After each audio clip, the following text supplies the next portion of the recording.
Dunkel, so dunkel war und den Wild, Abend schon weiter, so zweigert die Welt. Guten Tag, ich heiße Louis Philipp Wolf. Ach, sprechen Sie nicht Deutsch? Ein bisschen, ja, ist gut. Parlez-vous français? Oui? Un peu? Do you speak English? Yes. No, I've been to England. You speak American English. This is important because I taught American English to immigrants for nearly 20 years. We are here to celebrate our Independence Day. We are here to acknowledge the freedoms that this nation is built upon, liberty and justice. Yes? Yes. So let me begin as a good educator with a simple question. Does our Constitution protect us from illegal search and seizure? Is our government allowed to burst into your home without warrant, without warning, and steal your goods? No. This is what happened to me just recently. They burst in, broke windows and doors. They stole boxes of books and files. They damaged my desk. They damaged my reputation. They stole my good name. And what did they find? What did they find? They found an American citizen who has dedicated his life to teaching citizenship. A member of the Fourth Estate, a journalist who is just as important as any legislator, a member of the judicial or the executive branch. Our founding fathers gave us freedom of the press first and foremost to hold politicians' feet to the fire. What they found in my office, I humbly submit, was a man who had dedicated his life to the values this country stands for. Yes, I was born in Germany. And yes, we are at war with Germany. But I came here fleeing the despots and tyranny of my homeland. I was born in Nassau in 1849. I came here shortly after your most uncivil war. As Europe was thrown into upheaval, I like so many others, I was born into a family that valued democracy. Actually, my parents were both educators. And so I learned at an early age the importance of a well-educated public to throw off despots and barons and lesser kings. My parents were involved in the struggle, and that is why I came here at 17 to be a part of the great experiment in American freedom. I sailed from Bremerhaven across the North Sea, the Atlantic, directly to New Orleans. I boarded a steamboat and headed up the Mississippi River like so many others. My first job as a teenager was working on a flatboat, selling goods and supplies up and down the river. When I arrived in Chicago, because I am fluent in several languages, I got a job teaching English to immigrants. I also worked at Académie Française, teaching French and German to Americans. But more than learning the language, I quickly discovered how important it is to teach people to think like free people. It is hard for you to imagine. But if you lived in a country where you could be murdered for expressing your thoughts, where freedoms like freedom of the press do not exist, freedom of thought, freedom of religion, you risk your life. You are told what to think and when to think. So the first thing we must teach immigrants is how to think like an American. How to evaluate politicians and not just listen to every lie they spew. To discern for yourself what is the truth. To evaluate what are the best policy decisions. Our democracy will only work on the feet of well-educated children, is what someone who helped our country in World War I said, Herbert Hoover. And and Mr. Jefferson, in the founding of the country, knew that a well-educated public would help our democracy to thrive. I began writing on the subject in German for German immigrants. And my early articles acquired a great reputation, and they were reprinted and published in German language newspapers throughout the Middle West, especially in Cincinnati, Cincinnati. There's a large German population. I was invited to come and edit their newspaper, but I decided instead to found my own newspaper in Lincoln, Illinois.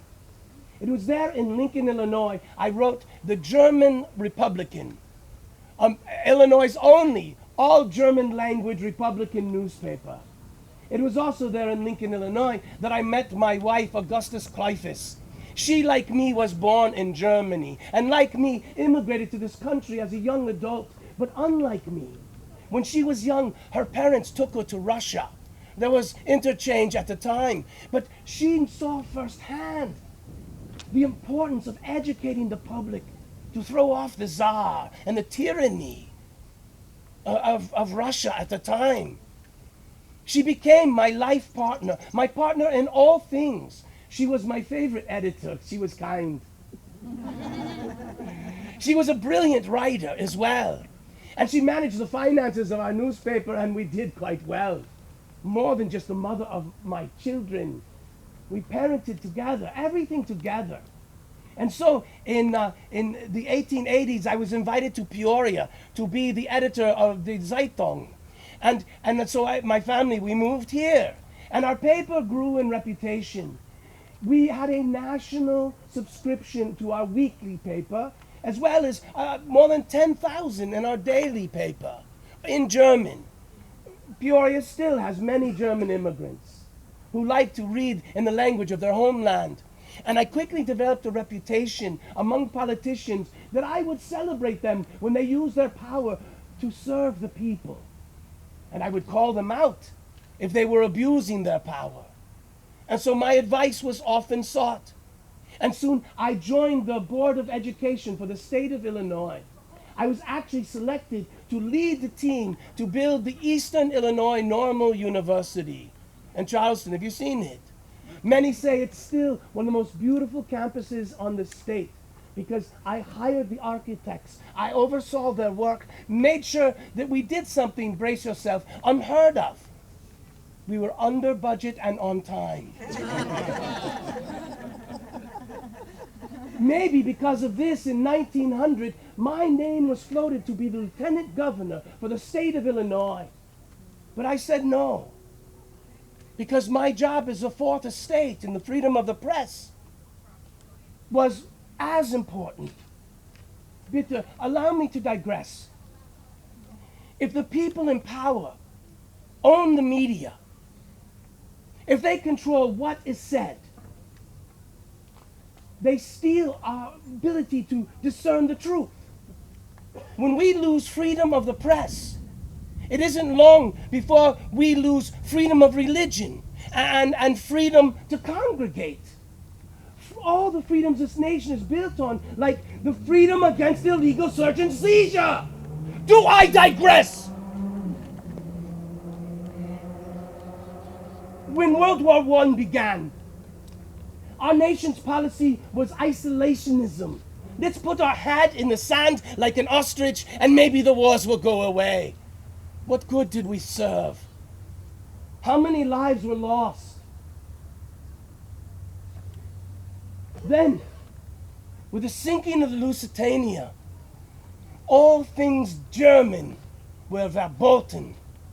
German language newspapers closed their doors, most of them the very next day, or they began to retool their type to print in English. But not me. We still have a lot of German immigrants. My newspaper tells the truth. I had nothing to fear. But then just the other day, they burst into my office, the sanctity of my home office. They stole boxes of books and files. They stole my good name. They damaged my desk, broke windows. They damaged my reputation. Once damaged, even if falsely accused. How do you reclaim it? And do you know what they found? Do you know what they found? In searching my office, they found thick files of war bonds. War bonds.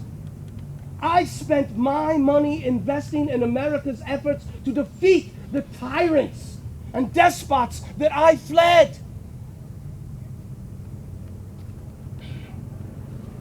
But once accused, how do you regain your name? I died shortly thereafter. Some say I died of a broken heart. My love for the freedoms of this nation.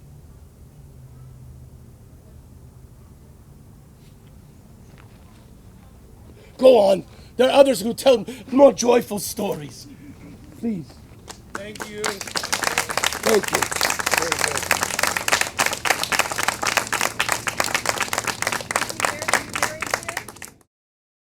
If anybody's not feeling well, if you have a fever or an itch, anything that you might need some medical attention, please come and see me afterwards because I have some remedies here that may be very helpful for you.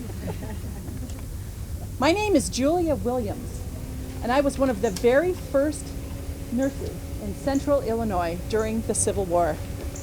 Now, I was very fortunate. I grew up in a family with 8 brothers and sisters.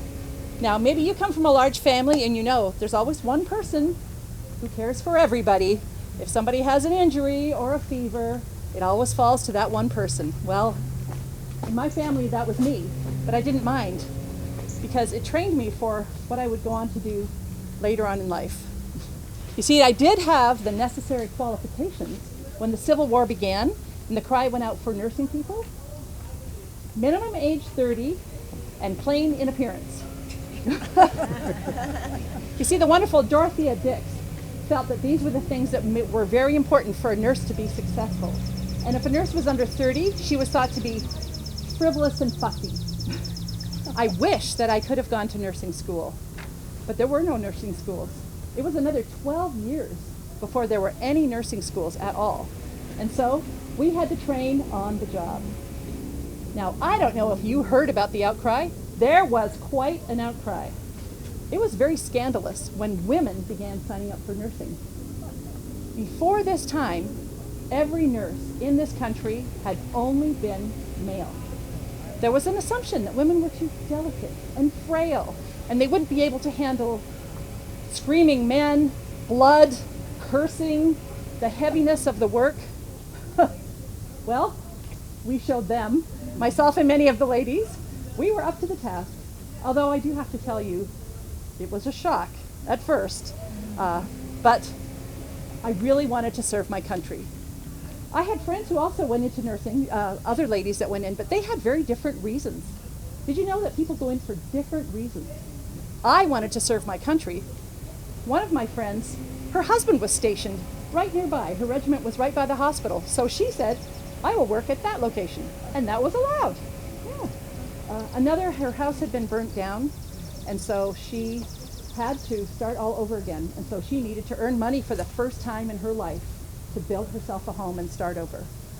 And many of my friends, well, they were mourning the loss of a husband or a son. And so they felt it really ministered to them to nurse other people and to help with the Civil War.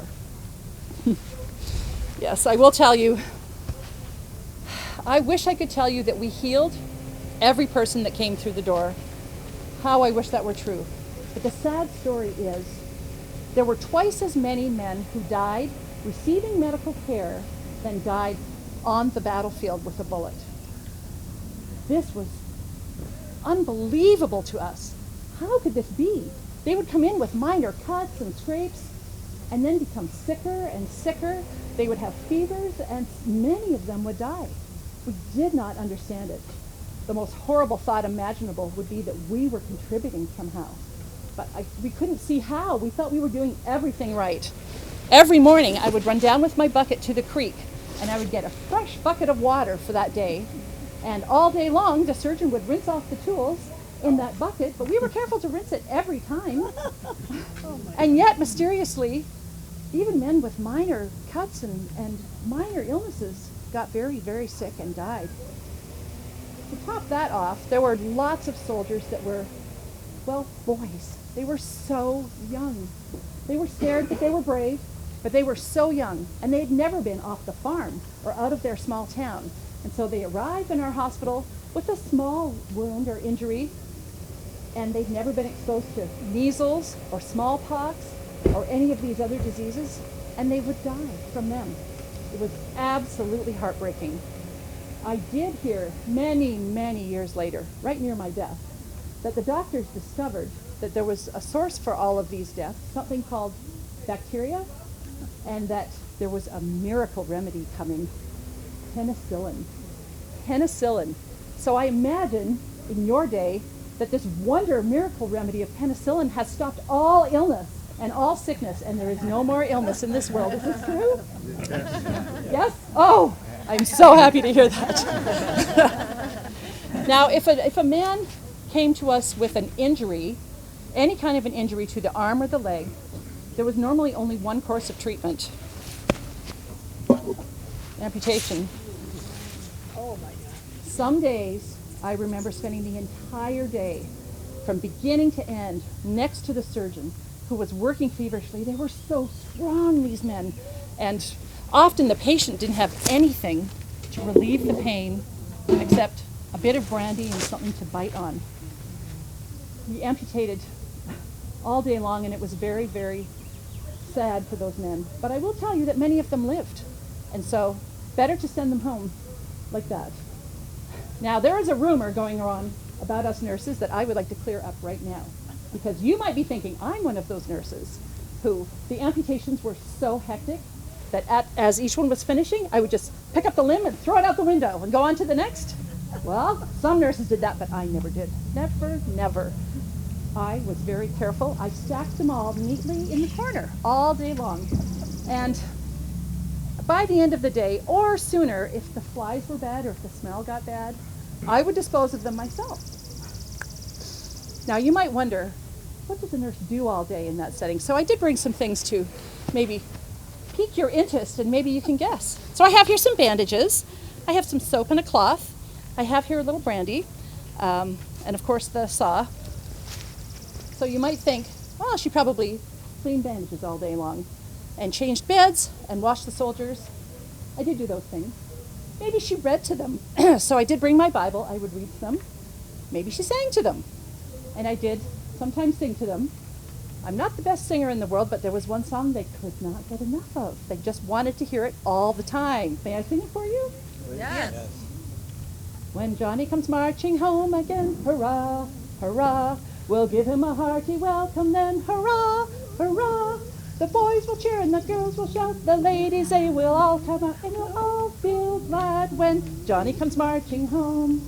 It's all they wanted. They just wanted to go home. Well, I will tell you what I spent most of my time doing.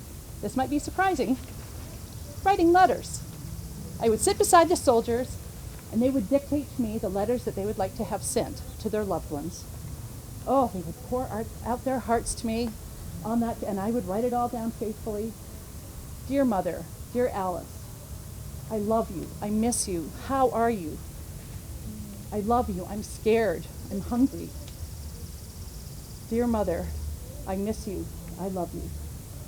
Those letters, if you ever received a letter, and maybe you have, from somebody who was in a medical station at that time, that letter was written by a nurse. I made a promise to each of those soldiers that I personally would make sure that that letter made it to the post, no matter what. So whether he perished right in front of me and I had to finish the letter myself, or whether he went home to be healthy the next month, I finished every letter and I posted them just as I said I would. Oh, I have to tell you my favorite thing. When the men began to get their appetite back. Oh, they were so ravenous, as if they hadn't seen food for a year. And maybe they hadn't. Maybe they'd been given really meager rations. Oh, I would see they were starting to get healthy, and it was time for me to sneak them a little treat. There were some soldiers that just pulled on my heartstring. So I'd sneak them an egg or some custard or some jam. I knew how to make those boys rally. Although every now and then one would surprise me. I'd watch him getting stronger day after day after day, and then find him dead on his cot. Now this was really mysterious to the other nurses and I. We did notice they had a common feature. They had all come from prison camps. And so we wondered if there was a slow poison that had been put into their food source. We don't know for sure. We never did find out. I'm happy to tell you that I lived to the age of 92. Is there anybody here who's 92? No. Almost. Oh, wonderful. Wonderful. Gets better with age, right? Is there anybody here who's ever had a female nurse? Oh, this makes me so happy. Well, whether you've had a male or a female nurse, I hope you appreciate them. And if you have a loved one that you have not said so today, make sure and tell them, I love you. You can never say I love you too many times. Thank you.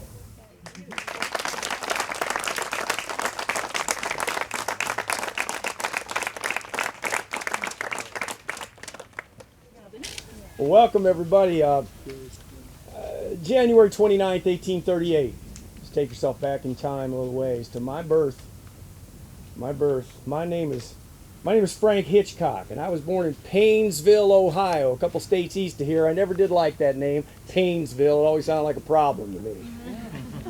Well, 17 years on a farm, and my parents were doing just the best they could. They were trying real hard, but something about that land there, they once said it don't get that northern Ohio good dirt. All you can grow is nubbins in Paynesville. So my parents decided to head a little farther west. They took off for western adventures, I guess you could say, and they ended up in Peoria County, Trivoli Prairie, not far from here. We settled down, and the next 3 years I was just helping on my dad getting going. And 3 years after that, I was 20 years old, and time was moving along. And 3 years after that, something else started. It changed my life completely. Yeah, you know what I'm talking about. The war started, 61. And I felt I had to do my duty, so I enlisted in the 11th Illinois Cavalry. Now, that was founded by a man you might have heard of, a gentleman who was a well-known speaker around these parts and across the country, well-known atheist as well. His name was Robert G. Ingersoll. He founded the 11th Illinois Cavalry. So I joined up with that group, and I was off to war, and pretty soon things were getting pretty hectic. I was around a lot of cannon fire and around a lot of gun smoke, and pretty soon it began to bother my eyes so bad I could barely see. My eyes were weeping and running all the time. They were so red I couldn't look myself. I couldn't even see. It was terrible. So they finally took pity on me, figuring I wasn't any damn good as a soldier if I couldn't see, right? So they discharged me, sent me home. Well, that got to bothering me. But in the meantime, in the interim, I was able to get married. And then I decided that was just bothering me too much. That those men I got to know were losing their lives and I wasn't part of it. I wasn't trying to help them and save this Union. So I started Company D, Illinois 86th Infantry. I founded that. And pretty soon, I had 35 men who were going to go to battle with me. They elected me as captain. Figured that was only right since I started it, right? Well, we took off to war again, and pretty soon I was in the thick of things. I can't even count the number of skirmishes and battles I was in, but some of the ones you might have known about: Pittsburgh Landing, Corinth, Chickamauga. Worst one of all, though, absolutely the worst one of all, was Kennesaw Mountain. I never saw carnage like that in my entire life. And if I hadn't come back to join you from the dead today, I'd be missing 3 fingers on my right hand. Fortunately, everything gets put back together when you go away to the hereafter. Well, I had seen when that war ended. I marched through Georgia. I marched through Atlanta with Sherman on his path to the sea, where they burned everything they could find. That was the beginning of the end of the rebels. Well, we finally got to the end of the line on that, which was near the sea, and I headed on back to D.C. with what was remaining of my unit. But after Kennesaw Mountain, I started out with 35 men. I told you that, right? 15 came home. The war was, honest to God, I have so many memories that have left me. And so many that I still have that the only way I can get to tell you what I felt at that point in time was to tell you what happened afterwards, because that's what saved me. I'd seen so much carnage and bloodshed and death and destruction and inhumanity, man's inhumanity to man. I saw it every minute. And when I got out, I decided I'd had enough of that. So I thought I'd better do something good for people. Because that's all we've got is people. When it comes right down to it, everything else is just things, right? People's the only thing that really matter. And there was a lot of shenanigans and tomfoolery and some pretty serious crime going on when I got back to Peoria County. And I decided to run for the office of sheriff. And in 1866 I won. Kept that office for 12 years, Peoria County Sheriff. And after that I ran for mayor, served 2 terms as mayor of the city of Peoria. And during that time I was sheriff, I began to realize that the information I'd gathered and the skills I'd gained out there on the battlefield were pretty useful. Pretty useful in this civilian life. Because everybody lives by patterns and habits, right? We're all habitual people, right? We all have habits. Good ones, bad ones, we all got them. And I started thinking about all of these people who are out there breaking the law and terrorizing the countryside and just making people miserable. And I began to realize that, yeah, they're human too, and they've got habits. And if I started to pay attention to those habits, I could figure out what they had done in the past. And if I can figure out what somebody's done in the past, you damn sure bet I can tell what they're going to do in the future. And that's exactly what I started to do. I became more of a detective or a criminal psychologist than a sheriff who'd shoot first and ask questions later. That's kind of stupid if you ask me. You don't learn a thing if you kill somebody, right? Well, one day I got a wire from a little town over near Galesburg, Illinois, a little town called Gilson. Seemed that a gentleman, I use the term loosely, had been plying his trade at a farm right outside of Gilson. He went there thinking nobody was home. They were out in the fields to commit a robbery, thinking he'd break in and take anything they had of value. Well, 2 of those men, one of them the owner of the farm, came home early. They busted in on that crazy man while he was trying to rob their house, and he pulled out two, count them, Colt 44 caliber Navy horse pistols, one on each hip, pulled them out, and he killed both of them right there on the spot. Now this man had a name. His name was Frank Rand, and he had an alias. His alias was the Demon of the Wabash. They called him that because he was a stone-cold killer. He just as soon look you in the face and blow your head off than say howdy do and shake your hand. He wasn't stupid. He was just evil. Well, I got that wire from Gilson. Wait a minute. There you go. Malfunction. I got that wire from Gilson, and they requested my services in trying to figure out how to catch this bad guy. Because several jurisdictions have started to contact me about helping them out with their toughest crimes. Not one to turn down a challenge. I went over there. And this is how the story played out.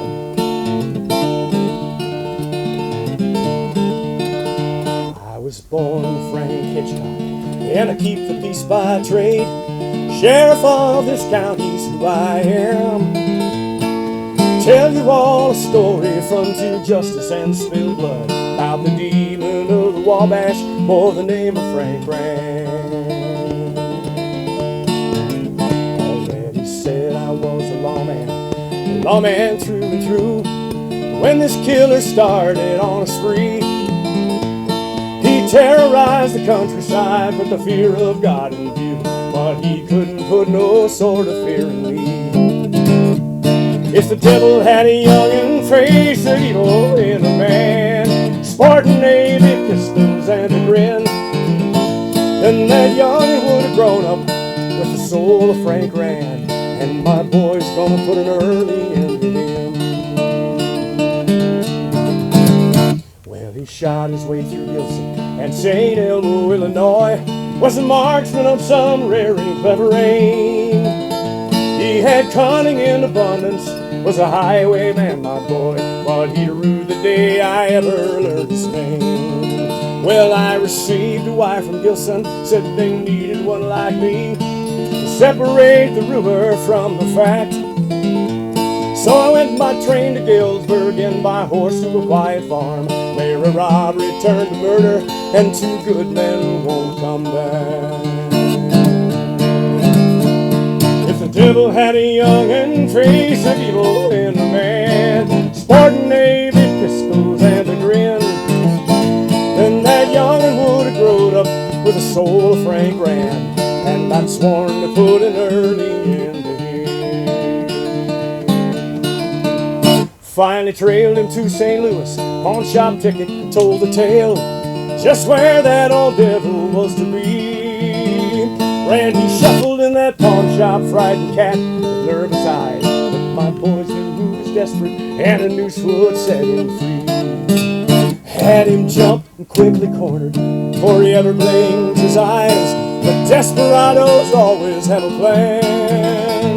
He drew and cocked that navy in the beating of a heart, and a cop named White fell victim to the lightning in his hand. As my boys returned the fire, bandit caught his share, but even Randy couldn't stand that spree, cursing with his dying breath and firing like a fiend. Well, he shook hands with the devil as two bullets set him free.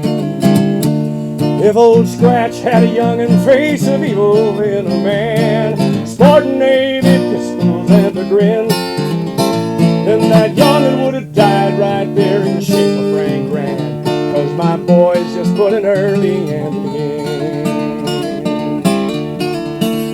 I was born Frank Hitchcock, and I keep the peace by trade. Sheriff of this county's who I am. I told you all the story, frontier justice and spilled blood, about the demon of the Wabash, and his name was Frank Rand. He was the demon of the Wabash, or the name of Frank Rand. Well, he didn't count on Hitchcock and that bandit Frank Rand.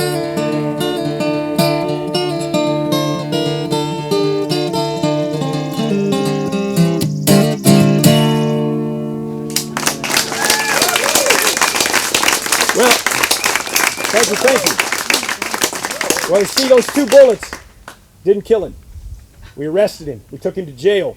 We took him to the Knox County Jail. And I just want to tell you, here is a picture of Frank Rand, right there. And I know you can't see it real well from where you're standing, but right here, in the jail, this is in the Knox County Jail. There's one, there's two Colt 44 caliber horse pistols, Navy horse pistols. In the jail, they have this picture taken of him with his guns. Oh, wow. Now, whether they were loaded or not, I don't know. But I told you he wasn't stupid, right? He had this photograph put on playing cards, and he sold it to finance his trial. Oh. But I'll tell you something. He must have had some sort of shred of a conscience deep down inside, because he never made it to the hangman's daughter's noose. No siree. He hanged himself in his cell in the Knox County Jail. And that was the end of the Demon of the Wabash, Frank Rand. Thank you very much for coming. Now head on back which way you came, because there's another character waiting for you down that way.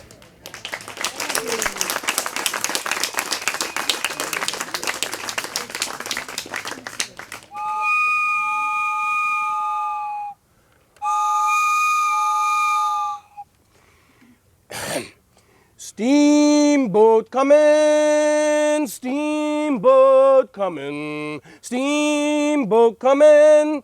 Black smoke fills the sky. Doors swing open, the work's coming running. Steamboat coming to town. Boys come whooping and the dogs come a-barking. Steamboat coming to town. Horses and carts rumble over cobblestone. Steamboat coming to town. Lazy loafer, hurry, run along. Steamboat coming to town. She's long and slim, sleek and pretty, sailing down the river just like a cloud. Fire in the smokestack lights up the sky. She's so loud all the babies cry. Steamboat coming, steamboat coming, steamboat coming. Black smoke fills the sky.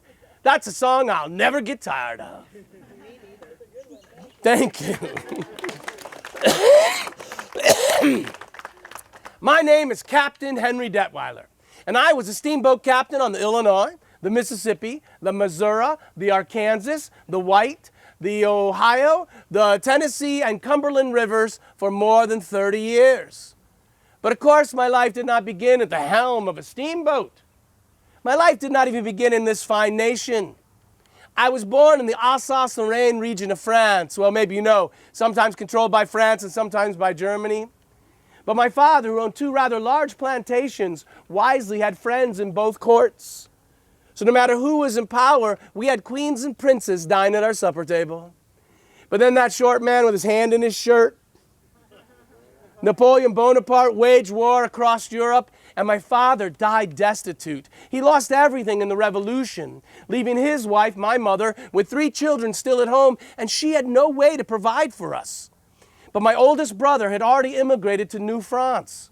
My oldest brother owned a tavern on Water Street in downtown Peoria.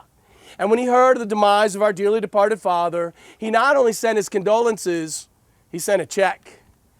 He paid for our passage from Bremerhaven, across the North Sea and across the Atlantic, 68 days to New York City. Now, if you think that's a long journey, you'd be right. Actually, I just reversed. It was 48 days from Bremerhaven to New York City, and then 68 from New York to Peoria.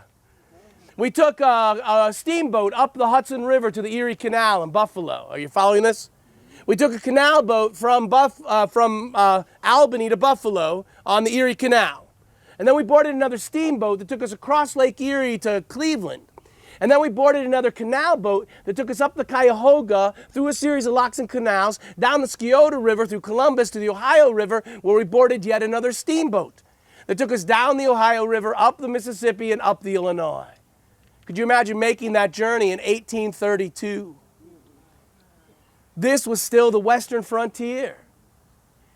Black Hawk's War had been fought just months before, and Indians still paddled their canoes on these broad streams.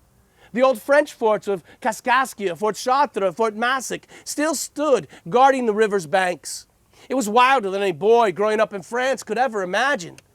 When I arrived in Peoria, my first job, washing dishes in my brother's saloon.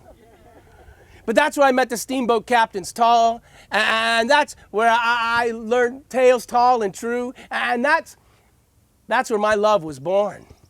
I want to be a riverboat man. I want to be a hammer-down riverboat man. Hammer-down riverboat man. I'll be a lightning buck pilot, a captain too. On my own boat, it's the least that I can do. She'll be perfect too. Riverboat palace, riverboat queen. Stand at the big wheel, I'll be a riverboat king. Make that river sing. Mark Twain, half Twain, quarter less 3. Put the boat in the river, gonna rip out a tree. No boat on the river can keep up with me. No sirree. I want to be a hammer-down. I want to be a hammer-down riverboat man.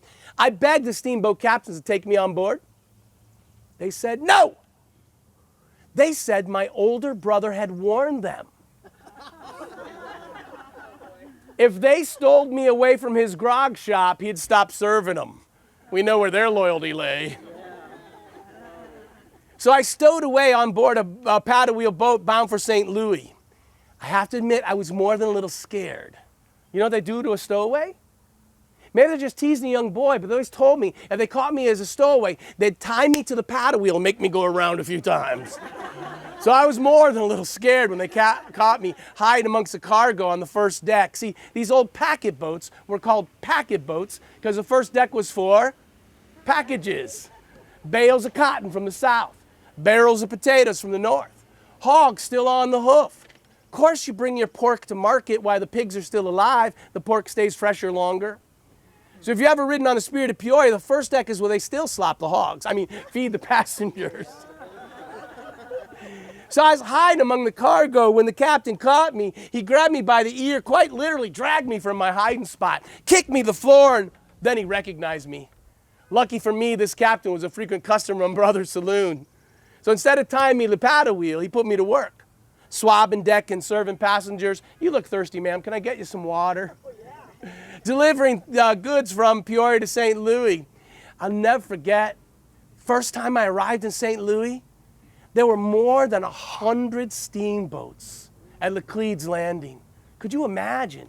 Some places 2 and 3 thick. I remember another time, years later, I was driving my own boat.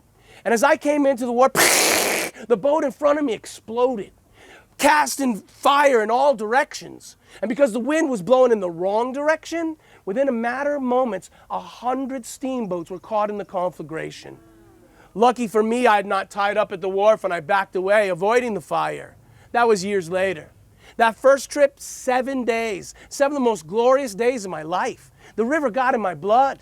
When I got back to Peoria, the captain once more grabs me by the ear, drags me to shore, kicks me to the floor, through the door, my brother's saloon. My brother's so mad. I've been gone for 7 days. He thought I had drowned in the river. He was so mad, he fired me. So I got a job at the Block and Cool department store. Remember that? Selling ladies' shoes.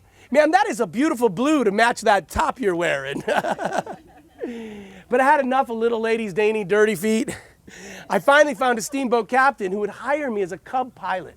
Now, as a cub pilot, an apprentice, it was my job to memorize the river. Could you imagine?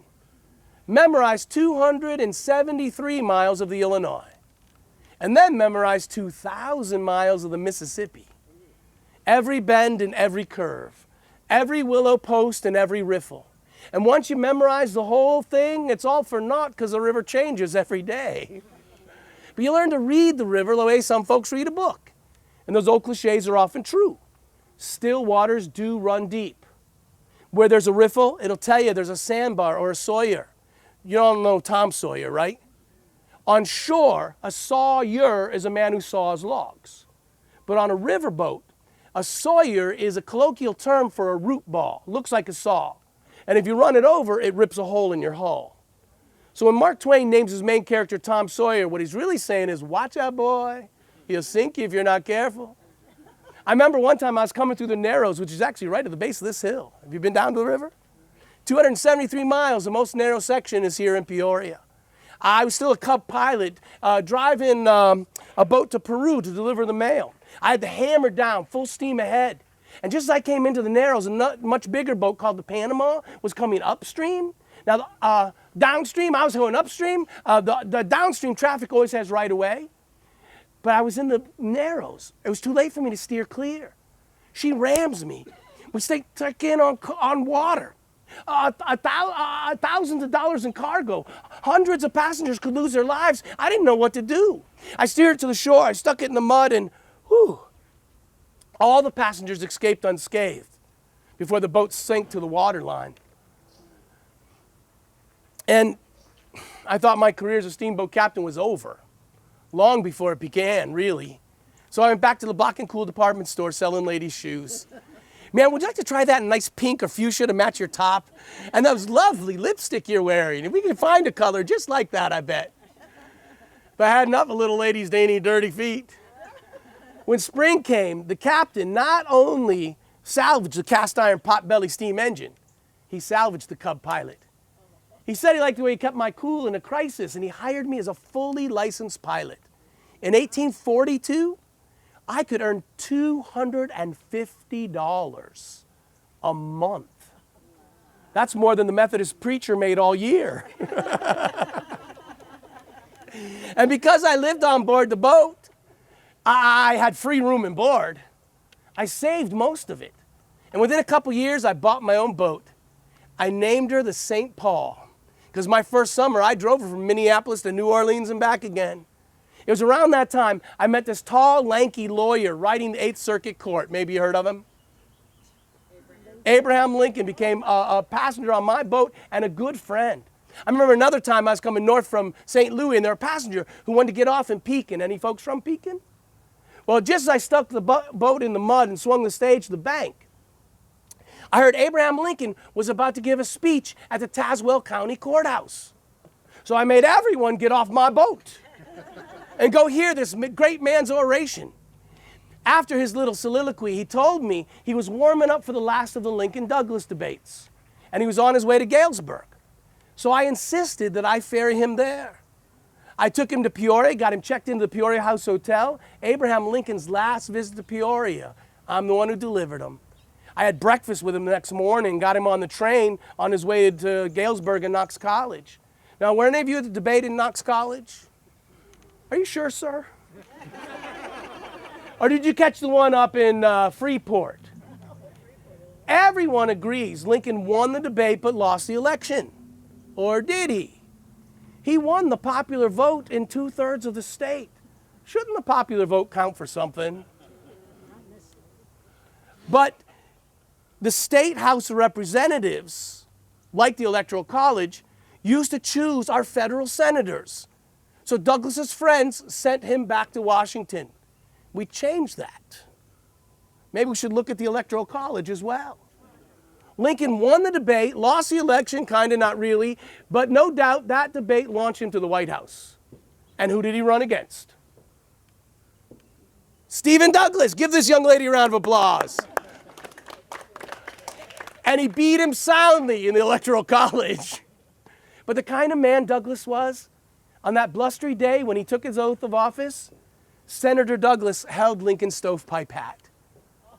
And then, as only a Southern Democrat could, though he's from Chicago, he went on tour in the South, trying to save the Union, risking his life. But even before Lincoln was sworn in, Southern states began to secede, and steamboat traffic nearly ceased.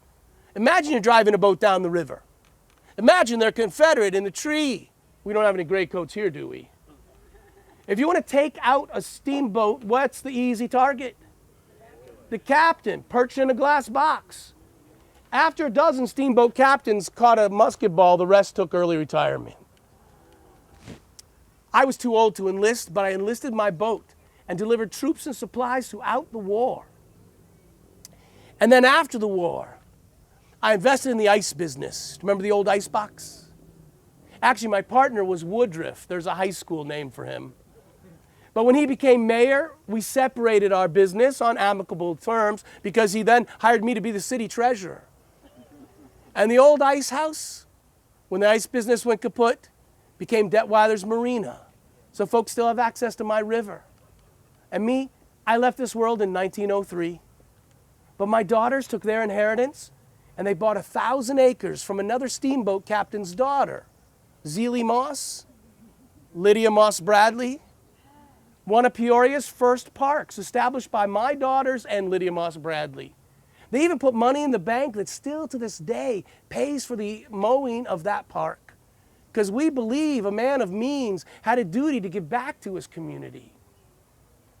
Where did my wealth come from? The labor of my neighbors.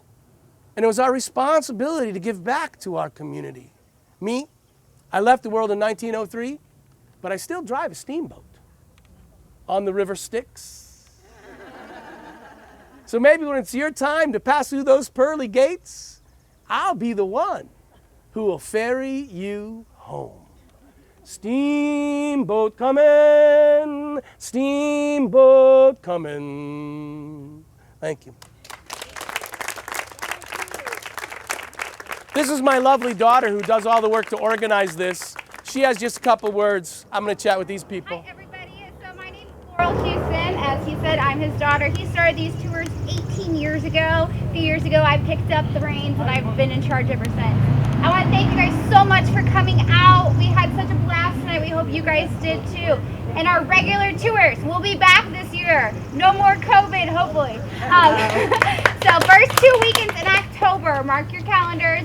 Follow our Facebook. That's the best way to get information about this.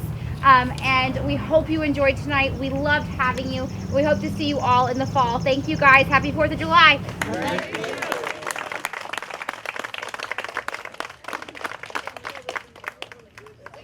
Steamboat coming, black smoke fills the sky. Doors swing over, the works come a-running, steamboat coming to town. Boys come whooping and the dogs come a-barking, steamboat coming to town. Horses and cars trumble over cobblestone, steamboat coming to town. Lazy loafer, hurry, run along, steamboat coming to town. She's long and slim, sleek and pretty, sailing down the river just like a cloud. Fire in a smokestack lights up the sky, she's so loud all the babies cry. Steamboat coming, steamboat coming, steamboat coming, black smoke fills the sky.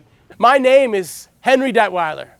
And I was a steamboat captain on the Illinois, the Mississippi, the Missouri, the Arkansas, the White, the Ohio, the Tennessee, and Cumberland rivers for more than 30 years.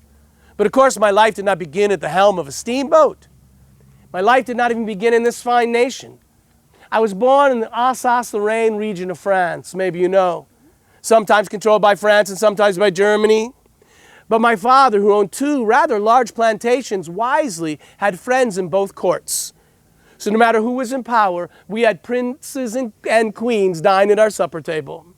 But then that short man with his hand in his shirt, Napoleon Bonaparte, waged war across Europe, and my father died destitute. He lost everything in the revolution, leaving his wife, my mother, with 3 children at home, and she had no way to provide for us. But my older brother had already immigrated to New France. My older brother owned a tavern on Water Street in downtown Peoria. And when he heard of the demise of our dearly departed father, he not only sent his condolences, he sent a check to pay for our passage. And we sailed from Bremerhaven, the port of Bremen, across the North Sea and across the Atlantic, 48 days to New York City. Now, if you think 48 days is a long trip, you'd be right. But then it took 68 days to get from New York to Peoria. We boarded a steamboat that went up the Hudson River to Albany, New York. Are you following me? We entered the Erie Canal, recently opened, and we took a canal boat from Albany to Buffalo. Then we boarded another steamboat that took us from Buffalo across Lake Erie to Cleveland, Ohio. Have you been? Then we boarded a canal boat that went up the Cuyahoga River, through a series of locks and canals, down the Scioto River through Columbus, Ohio to the Ohio River, where we boarded yet another steamboat that took us down the Ohio, up the Mississippi, and up the Illinois. Could you imagine making that journey in 1832? This was still the wild frontier. Black Hawk's War had been fought just months before, and Indians still paddled their canoes on these broad streams. The old French forts of Kaskaskia, Fort Chartres, Fort Massac still stood guarding the river's banks. It was wilder than any boy growing up in France could ever imagine. When I arrived in Peoria, my first job, washing dishes in my brother's saloon. But that's where I met the steamboat captains. That's where I heard their tales, tall and true. That's where my love was born. I want to be a riverboat man. I want to be a hammer-down riverboat man. Hammer-down riverboat man. I'll be a lightning buck pilot, a captain too. Oh, my own boat, it's the least that I can do. She'll be perfect too. Riverboat palace, riverboat queen. Stand at the big wheel, I'll be a riverboat king. Make that river sing. Mark Twain, half Twain, quarter less 3. Put the boat in the river, gonna rip out a tree. No boat on the river could keep up with me. No sirree. I wanna be a hammer down. I wanna be a hammer down riverboat man. I begged the captains to take me on board, but they said no. They said my older brother had warned them. If they stole me from his grog shop, he'd stop serving them. We know where their loyalty lay. So I stowed away on board a boat bound for St. Louis. Have to admit, I was more than a little scared. You know what they do to stowaway? Maybe just tease them. But they always said if they caught me as a stowaway, they'd tie me to the paddle wheel and make me go around a few times. So I was more than a little scared when the captain caught me hiding amongst the cargo on the first deck. You see, these old packet boats were called packet boats because the first deck was for packages. Bales of cotton from the south, barrels of potatoes from the north, hog on the hoof. Of course, you take your pigs to market while they're still alive. The pork stays fresher that way. And on the Spirit of Peoria, still to this day, we slap the hogs on the first, we serve the passengers on the first deck. When the captain found me, he grabbed me by the ear, quite literally, dragged me from my hiding spot, kicked me to the floor, and then he recognized me. Lucky for me, this captain was a frequent customer of my brother's saloon. So instead of tying me to the paddle wheel, he put me to work, swabbing deck and serving passengers. Can I get you something to drink, ma'am? Would something a little more flavor in that water bottle? But I'll never forget the first time I arrived in St. Louis. There were 100 steamboats tied up at the wharf at Laclede's Landing. Could you imagine? In some places 2 or 3 thick. I remember another time, years later, I was driving my own boat, And I was just about to pull into the wharf when the boat right in front exploded, casting fire in all directions. And because the wind was blowing in the wrong direction, within a matter of moments, 100 steamboats were caught in the conflagration. Lucky for me, I had not tied up at the wharf. I backed away and avoided that fire. That was years later. That first trip to St. Louis, 7 of the best days of my life. When I got back to Peoria, the captain grabbed me by the ear once more, dragged me to shore, kicked me to the floor through the door of my brother's saloon. My brother was so mad. He fired me. So I got a job at the Block and Cool department store selling ladies' shoes. Man, would you like something a little more comfortable than those flip-flops to match those beautiful brown eyes of yours? But then I found a captain who would hire me as a cub pilot. As a cub pilot, as an apprentice. It was my job to memorize the river. Imagine. Memorize 273 miles of the Illinois. And then memorize 2,000 miles of the Mississippi. Every bend, every curve, every willow post, every sandbar, every riffle. You know, those old cliches are often true. Still waters do run deep.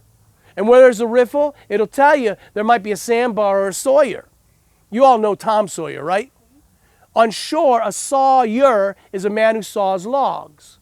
On a riverboat, a sawyer is a colloquial term because that root ball looks like a saw. It's a root ball underwater. You can't see it. But if you run over, it'll rip a hole in your hull.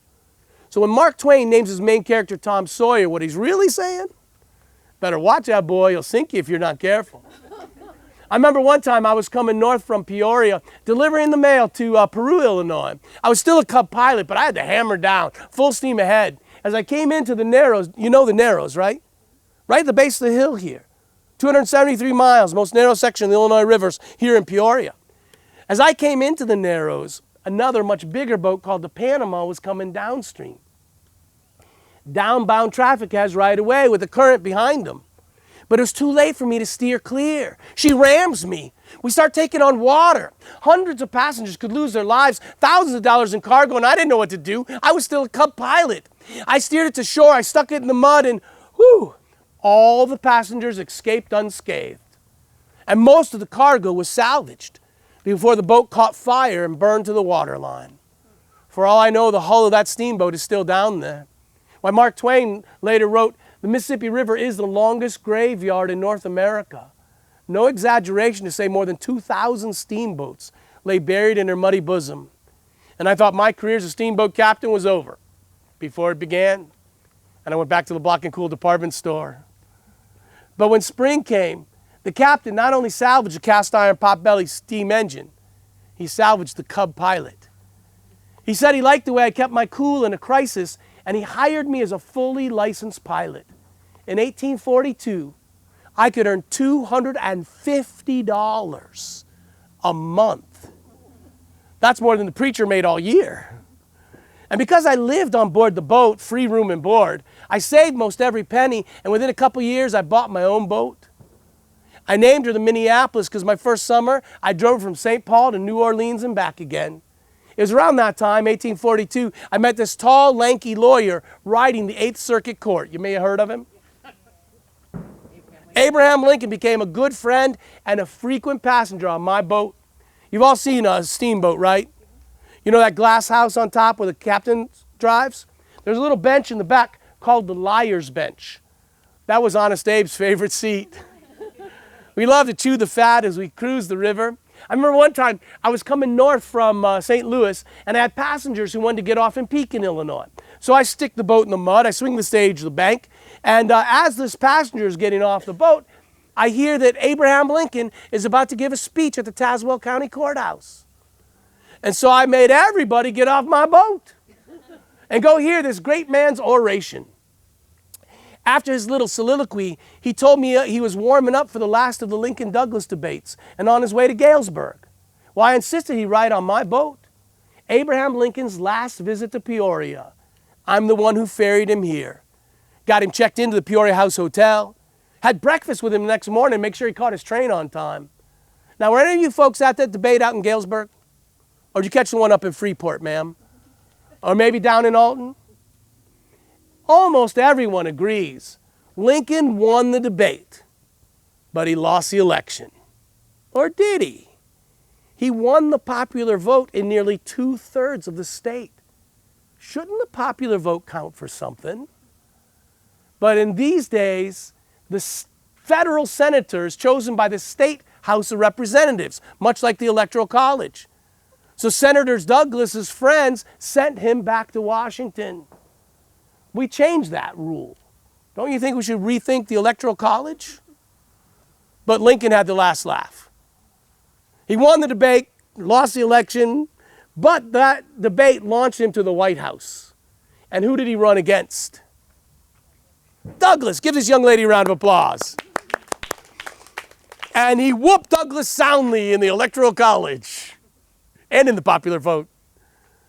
But the kind of man Douglas was, before Lincoln was inaugurated, he toured the South, trying to save the Union, lecturing Southern state houses against secession, risked his life for the betterment of this nation. And then on that blustery day in March when Lincoln took the solemn oath of office, Senator Douglas held Lincoln's stovepipe hat. That's the kind of man he was and the kind of friendly rivals they were. But it was too late. Southern states had started to secede. Lincoln did everything he could to save the Union. But once the war started, he did everything he could to win the war. And steamboat traffic nearly ceased. Imagine you're driving a steamboat down the river. Imagine there's a Confederate in a treetop. We don't have any gray coats here, I hope. If you want to take out a steamboat, who's the easy target? Captain, perched in a glass house. After a dozen steamboat captains caught a musket ball, the rest took early retirement, including that cub pilot from Hannibal, Missouri. I knew him as Sam Clemens. He'd finally achieved his lifelong dream of earning his pilot's license, and the coward quit. You might know him as. But as he said, and I quote, "I joined the Confederacy for a week, and then they lost the war. Draw your own conclusions." He headed west, AWOL, when his brother got a job working for the governor of Nevada. But me, I was too old to enlist, so instead I enlisted my boat. I even renamed it the Yankee to rub their noses in it. And I delivered troops and supplies up and down the Mississippi River. I could tell you another hour of stories about that. But after the war, I got out of the steamboat business and invested in the ice trade. Any of you remember the old ice boxes? My partner was a young man by the name of Woodruff. Have you heard of him? Woodruff High School? When he became the mayor, we split our business on amicable terms because he invited me to be the city treasurer. But I built my own ice house. Anheuser-Busch bought ice from me. And that's one of the things I love about this country. I came here, boy, barely 10 years old with nothing in my pocket, but a little bit of hope. And I became one of the richest men in America. When the ice business went kaput, my son donated the land to the city in perpetuity. So why was the city council trying to give it away recently? My daughters, they took their inheritance and they bought property from another steamboat captain's daughter. Zelie Moss, you know his daughter? Lydia Moss Bradley, establishing one of the first parks in Peoria. They even established an endowment that still to this day pays for the mowing of that park and built a concession stand just recently. Because we believe a man of means has a duty to his community. The wealth of my business was built on the labor of my neighbors. And so, of course, we gave back. And me, I left this world in 1903, but I still drive a steamboat across the river Styx to the pearly gates beyond. So maybe when it's your time, I will be the one who will ferry you home. Steamboat coming, steamboat coming.